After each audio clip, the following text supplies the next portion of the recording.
Welcome to மகிழ் with மகிழுங்கள். இன்றைக்கி நம்ம எல்லாருக்குமே ரொம்பவும் பிடிச்ச ஜவ்வரிசி பாயசம் எப்படி செய்யலான்னு பார்க்கலாம். நம்ம சேனலை இது வரைக்கும் சப்ஸ்கிரைப் பண்ணாதவங்க கீழே இருக்க ரெட் கலர் சப்ஸ்கிரைப் பட்டனை ப்ரெஸ் பண்ணுங்கள். பக்கத்தில் இருக்க பெல் ஐக்கானையும் ப்ரெஸ் பண்ணி வச்சுக்கோங்க. அப்போ தான் நான் போடுற வீடியோஸ் உங்களுக்கு நோட்டிஃபிகேஷன்ஸில் வரும்.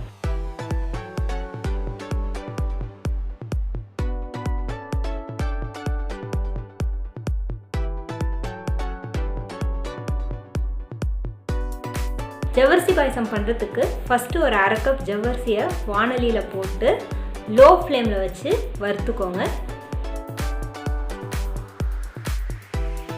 ஹை ஃப்ளேமில் வச்சு பண்ணோன்னா ஜவ்வரிசி கலர் மாறிடும், சரியாக பொரியவும் பொரியாது.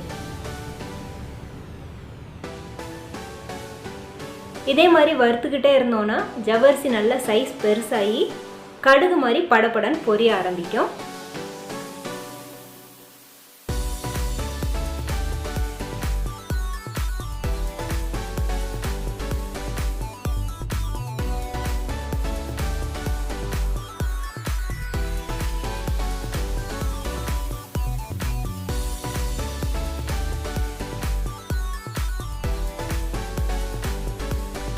இந்த ஸ்டேஜில் எடுத்து தனியாக வச்சுக்கோங்க.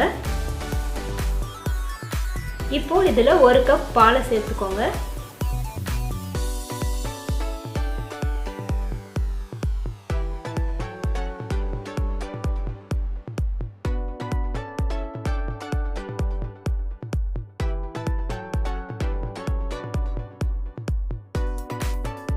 கூடவே ஒரு ஏலக்காய் போட்டுக்கோங்க.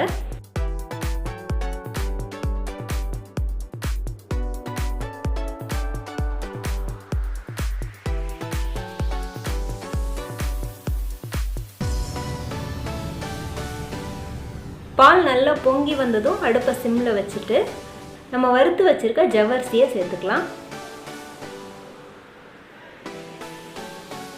ஒரு 5 நிமிஷம் அப்படியே இருக்கட்டும்.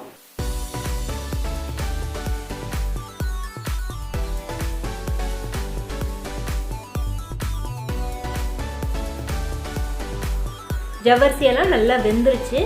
இப்போது உங்கள் தேவைக்கேற்ற மாதிரி சர்க்கரை சேர்த்துக்கோங்க. ஜவ்வரிசி வெந்ததுக்கு அப்புறம் தான் சர்க்கரை சேர்க்கணும். இப்போ நல்லா மிக்ஸ் பண்ணி விட்டுக்கோங்க.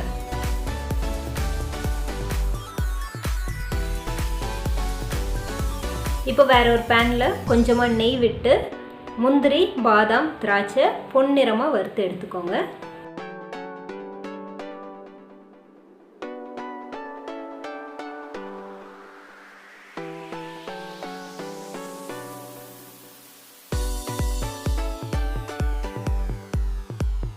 இப்போ இதையும் பாயசத்தில் சேர்த்துக்கலாம்.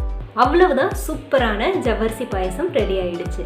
நீங்களும் உங்கள் வீட்டில் செஞ்சு பார்த்துட்டு எப்படி இருந்துச்சுன்னு கமெண்ட் பண்ணுங்கள். இன்னும் இது மாதிரி நிறைய டேஸ்டியான ஃபுட் ரெசிபிஸ் பார்க்கணுன்னா நம்ம சேனலை சப்ஸ்கிரைப் பண்ணுங்கள். அப்படியே உங்கள் ஃப்ரெண்ட்ஸ் எல்லாருக்கும் ஷேர் பண்ணுங்கள். ரசித்து ருசித்து மகிழுங்கள். தேங்க்யூ.